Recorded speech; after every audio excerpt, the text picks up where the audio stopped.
Today we shall be reading Milton. Milton again. You don't want to read Milton today? I bet you degrade this class to the point of reading Stephen King! Well, Stephen King does sell books, and that's something that I'd like to do someday. I got a lot of that sort of stuff when I studied creative writing in college. However, this video is not to hate on creative writing programs and literature programs. I teach reading and writing every day. However, there was some stumbling blocks that I learned during those courses that took me a decade to unlearn. I'm BT Friesen, and welcome to Reading Sideways! Alright, the first problem is that a lot of literature and writing courses favors establishment. What I mean by establishment is, imagine going to a liberal arts university and not being able to find a Shakespeare course, or not being able to find a course on modernism. And a lot of universities will teach newer writers too, like still living writers, say the modern greats like Salman Rushdie or Margaret Atwood or Adichie or Achebe. Did I get their names right?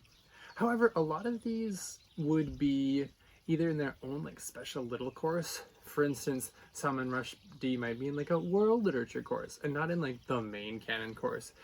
And there's a couple of reasons for this, right? If you're teaching literature, it feels a bit risky to teach totally new authors that haven't been like verified by the academic world at large. Imagine you're teaching something like classic, like Dante.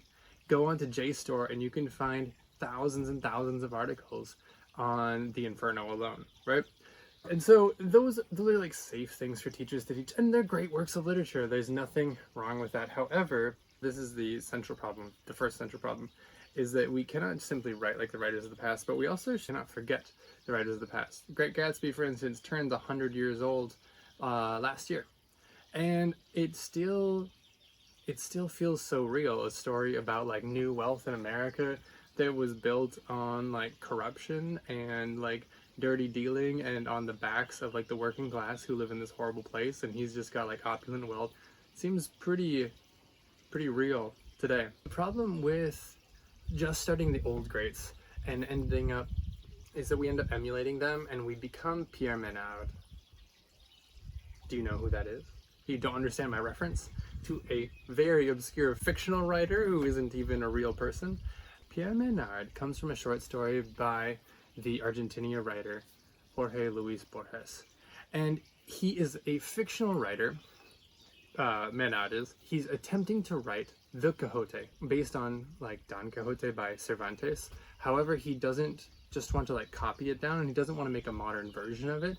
He wants to essentially become Cervantes. He wants to become this great writer and be the one to write Don Quixote. But what Borges is talking about is how so many writers today want to be the writers of the past. They don't want to be someone new and try something new. They want to be Shakespeare, right? But imagine if Romeo and Juliet, imagine if Shakespeare had never written Romeo and Juliet, and then you wrote Romeo and Juliet in 2026. People wouldn't be all over it. It's not like if you wrote this ancient 400-year-old English about two 13-year-olds who like fall in love with each other and then like kill each other's cousins and then kill each other. Like that wouldn't be a Broadway hit. They wouldn't even make it onto the stage. A lot of creative writing programs and literature programs, in the way that they choose what books they're going to teach, end up teaching new writers a list of rules. Now, they don't come and sit you down and say, all right, young one, here's the 10 rules you have to follow if you want to be a great writer. However, through edits, through writing sessions, through tips, and especially through which works are chosen to be taught, there are essentially a list of rules. And most of these rules come from modernism or realism. I mean, think about people like Hemingway, especially, Woolf, Joyce, Faulkner. These people established this amazing, very cool genre a little less than 100 years ago, and it was incredibly influential, and it really influenced any of the professors who are professors today, and so they end up choosing these. Also, postmodernism, throw that in there. A lot of postmodernist ideas and ways of writing and thinking are super prevalent if we sit down and start writing with these rules, you're going to end up writing like a cookie cutter, which has been said a lot about graduates of creative writing programs. Additionally, people who sort of follow those rules today end up getting a lot of praise and getting retaught. They're like, oh, like, I get it. You're doing the thing that like people did like 80 years ago, and you're doing it really well. Take who won the Nobel Prize for Literature last year. Laszlo Krasznahorkai. I did practice saying that name. Hungarian writer, and I've been reading for like way too long. I've been reading, trying to get through his book, The Melancholy of Resistance, and it feels like someone from Eastern Europe read Faulkner and is writing it. And it's great, and it's really interesting, and I like what he's saying in the characters, but he won this prize, in my opinion, because he was doing really well the thing that people did really well 80 years ago, specifically someone like William Faulkner. Now, of course, we know that great writers break rules, right? In fact, a lot of us would probably say, well, there are no really rules for writing, but we know that great writers push the boundaries in different ways and try new things. However, those are kind of hard to teach for a lot of teachers, including myself. And so I'm like, how do we teach something that's so like strange and weird and different? Because you can't remake that. You can't, for instance, like a modern movie maker, Wes Anderson, he's got his own really unique, quirky style. But if I just teach that, someone else goes and makes it, they're just going to be copying him. Morning, Dad. Morning, sir.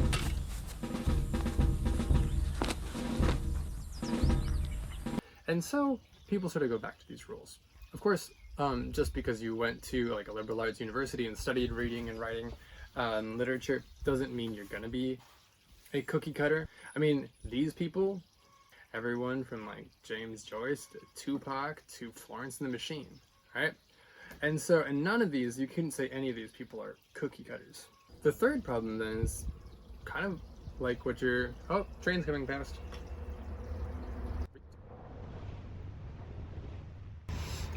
What a functioning train system this continent has. The third problem is that a lot of these programs establish a hierarchy of value. I'm going to draw it.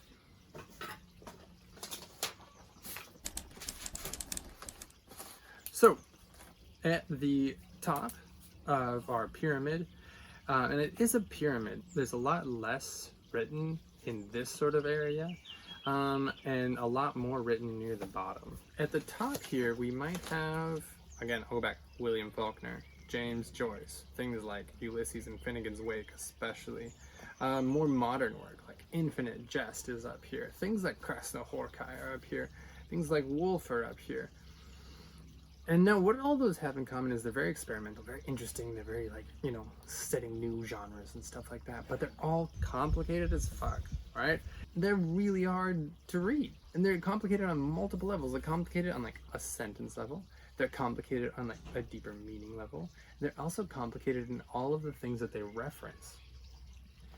And then here at the bottom of the hierarchy might be things that we consume on a daily basis. Maybe not you, but the majority of people. TV shows like Friends, Grey's Anatomy, The Office, Parks and Recreation. These shows that have seasons upon seasons that are super well loved, and they are very easy and straightforward, right? Sure, Grey's Anatomy does things like tackles hard societal issues and things like that. However, overall, they're pretty open to many audiences learning and listening to them and being interested in them. You don't wonder at the end of Parks and Recreation episode what it really was about. Or is Leslie Knope in a dream this whole time? Is this just like her unconscious producing these meetings with Ron Swanson? Extremely angry. Oh, come on. Stop whining, you big baby. There are so many good pieces of writing and literature that are totally left off here or thrown at the bottom. I think one of my favorite examples is epic classic The Lord of the Rings. The Lord of the Rings was written during the same time that people like James Joyce were writing Ulysses. However, it didn't fit into the mold of modernism and realism, and it's often been left off of like literary like canons, even though it is one of the best-selling books of all time. was turned into one of the most celebrated and loved film series of the 21st century. And then its prequel was made into a trilogy somehow, and then more prequels were somehow just butchered by Amazon. The Lord of the Rings is so well loved. It's so well written. It's so fascinating. It has such a lasting cultural appeal, yet it doesn't fit onto this hierarchy because it is kind of difficult to read, but at the same time it's not really modernism, and it just makes professors uncomfortable, I think, when they don't teach it. This whole hierarchy of hard to easy, of good to bad, reveals a secret that I'd like to tell you. Come close. No, I'll come to you. Literature professors and literature students are insecure. They're insecure because after you get a degree in literature, you don't know how to like put a filling into a tooth. You don't know how to like repair a car. You just know how to read better, which is great. But a lot of the world looks at you and goes, why did you actually study? And so what a lot of literature students, myself 100% included, and a lot of literature professors do is they say, oh, the best stuff is the hardest stuff. Because, dude, who can understand Infinite Jest unless you're a professor, right? Finnegan's Wake is written in like 4 languages, right? Like it's so full of references that if you're not fully versed in like all of Western mythology, you won't understand it. And so because this top section is so unassailable by the general public, becomes this like, this is the best because only we can access it. And this is just bullshit. It's so pretentious. And also, people aren't consuming a lot of these super hard texts today, and they just don't reach audiences nearly as well. Maybe you as a writer don't care 100% if your work is on the New York Times bestseller list, and good for you. However, being obscure and hard doesn't put you at the top of any hierarchy. The last thing I want to say about this hierarchy, we call basically anything above like this line is like the canon. The canon is the books that have been chosen to be top. T-Rex on a bicycle with no frame. Who drew that? The canon debate was massive in like the before the 2000s and the early 2000s. What belongs in the canon, what doesn't? Nowadays it's much less so, and a lot of professors sort of get to choose what they want to teach. During that time, there was this amazing thinker named Jane Tompkins. And Jane Tompkins wrote this amazing essay on Nathaniel Hawthorne, who you maybe have read. He wrote The Scarlet Letter and Young Goodman Brown and a bunch of other stuff. He was one of the most loved American authors for decades and over a century. But what Jane Tompkins did was she was like, okay, we're having this whole canon debate about who the greats are. Let's look at this one, an unquestionable great. Now let's look at why people liked him over the years. And what she found, and what she very well argued, which put her name in every academic's mouth in the 80s, was that people changed the reason why they liked Nathaniel Hawthorne over the decades. First, they liked him for one reason that fit their cultural setting, and then later on, when cultures changed and new things were happening in the world, they reinterpreted his stuff for their own time, which is what we all do with literature. And she was like, look, we have him at the top of our hierarchy, at the first place in the canon, but we keep changing the reason because we keep changing it. So Jane Tompkins took this hierarchy and she said this hierarchy is all political and cultural. To quote her thesis, she says, the argument that follows is not critical of the way literary reputations come into being, or of Hawthorne's reputation in particular. Its object, rather, is to suggest that a literary reputation could never be anything but a political matter.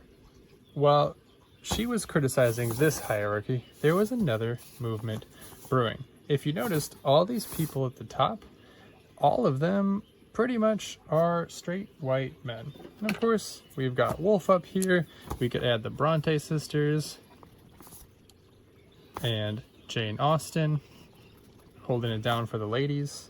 Of course, Oscar Wilde is the single representative of the entire queer community. And eventually in the 20th century, there were black authors added, such as Langston Hughes and Maya Angelou. More recently, Toni Morrison.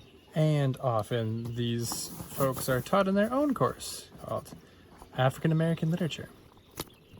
which removes them from the rest of the hierarchy as if they're not even there. So, for this reason, a lot of people have thrown the hierarchy away. People recognize the intense cultural bias in creating this hierarchy. The shift has then created less of a pyramid and more of something known as the center and the periphery. Like a big fried egg. The center is the traditional centers of power, right? This would be the top of hierarchy. This one. And the outside, those who have generally not had access to things such as publishing powerhouses. This would be people on the margins of power. In my master's program, we read from a very diverse range of authors from all over the world, and I love this. I learned so much from this program, especially about what new literature is being written today. There's also been a shift from studying literature as writing style to literature as cultural, more like an anthropologist. For example, when we read Taya Selassie's book, Ghana Must Go, we often looked more at what did it say about Ghana and the transnational experience than her writing choices. It's funny, I think that when the press gets its hands on any novel by an African novelist, the tendency is to zoom in immediately on the politics, the socioeconomics, the sort of sociology of that place, of that state. There's so much more to be said about the work than simply these remarks on the country or the countries in which it's set. The thing is, if you're a creative writer who's trying to learn how to write like these new cool writers, you need to study their craft, not just their message, which is where these newer non-hierarchical programs can feel kind of lacking, right? There's no rules here. And this one is outdated. And it's biased, and it's definitely not scientific in any way. But that brings us to our big problem. The big problem is then what? If you're saying there's no hierarchy, if you're saying that everything is subjective and that there's no absolute rules to follow and that there's no absolute canon, then what the hell are we supposed to study and how in the world are we supposed to become good writers? I'm glad you asked. I asked myself this as a teacher for the last 10 years, is how do you teach creative writing without giving rules? How do you give people corrections and directions without you just imposing your own opinion on them? And we know that there are good writers and there are writers who suck, but we all disagree on who's who. And so what I say is all those previous things, the hierarchy, the rules, the canon, all of it's too simple to really understand how complex storytelling is, how complex writing is. And so what I've been trying to do over the last few years, and I'm starting to make these videos now, is create a new way to read and understand as a writer. I call it spectrum literary analysis, or reading sideways. And basically, spectrum literary analysis says what you need to learn isn't just who the greats are and who you're supposed to be like. What you need to learn is how to analyze literature. And rather than analyzing it from great to bad, spectrum literary analysis takes the idea that we should analyze it on a spectrum, on many spectrums, about choices that writers make. For an example, we often hear the rule, show, don't tell. However, that's really a spectrum between authors who show everything and authors who move very quickly and tell lots of things. Another spectrum would be like I talked about earlier, the difficulty of surface level meaning and ambiguity of surface level meaning. And this is not a moralistic way of looking at it. This is not a good and a bad. It is simply a way of understanding literature in depth so that you as a writer or a painter or a musician can make great choices on how you want to create your own craft. To throw out the old rules felt very scary for me at first, especially as a teacher who had to stand up in front of a class and instruct and guide.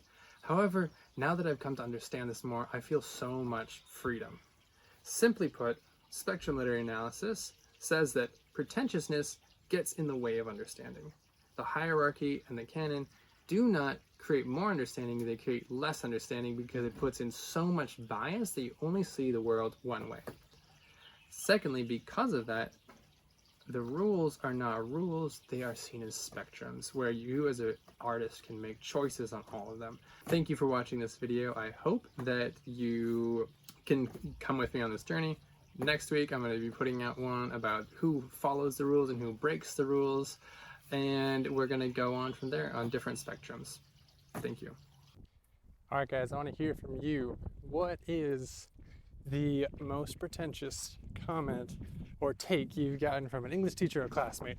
Mine had an awesome professor, but he hated American literature, and he called The Great Gatsby trash at one point. Bonus points if I was the one who told you. Got the baby to sleep? Woohoo! All right, heading home. Please like and subscribe, that really helps. This video, from start to finish, was created without AI because I believe in the struggle of human creativity and not in feeding the algorithms that are trying to take our jobs but can't even do our laundry or change our oil. All right, you guys take care. Happy writing.